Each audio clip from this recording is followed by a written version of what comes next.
السلام علیکم یارو دوستان محترم حضار کانال. بعد شما ماشین بازار مسجد لبوی فروشی سال 2006 سال برابر 6 سستیانش همین دی سادگیتون بالانش خیلی دوتاش کنه بوده است، دو تا دیگهش نو این نمودش از داخلش درش کشو نمیشه. این نمودش از داخلش است. من کسانی که خریدارو باشه دیگه حتما زنگ میزنید. نه این پرابیگش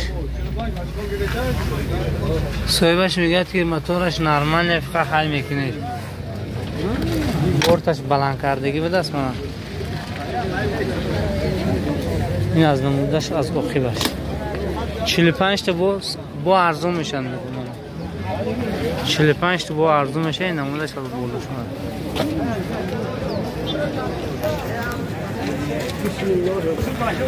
تویوتا ویش سال برابرش 2008 بنزین خالی خطی میگشته است. 92 944 55 69 این نمودش سستیانیش راست دیگه. من ماشین نمیفهمم، کاروبکش автомат، دکومنتاش یک ساله، تنیروفکش اینچین یک ساله، بالونش نو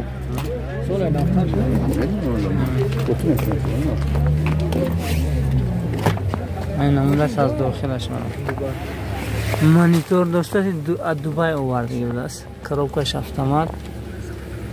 این پربگش چکل میبینه؟ پربگش مانیتورش چکل میگیرم؟ اون زر میگیره نمیدونم باید چی میگیره. نه هیچی نشون. این نمودش داخل سستیانش اتلیش نی لطه بوده چی خولوش.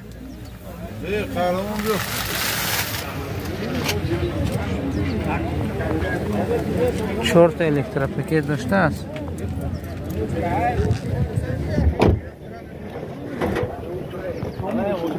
نمودش را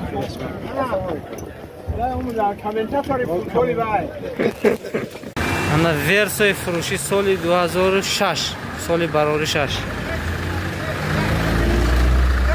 سانی خریدار باشه دیگه 92 80 83 83 94 چندش گفتن دکو بیرسموش کنه تکی 60. او بیرسموش که 60000 حسابه با سودا میشه. این نمودش از داخلش میاد شخولوش لطه پرایگش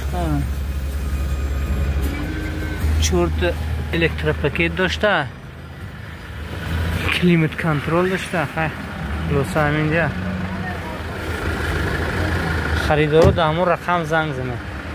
بالونش نوه، بالونش چورت بالونش 70 پویزه. این اخرش رودی نو نرسته باش کردگی نمونه.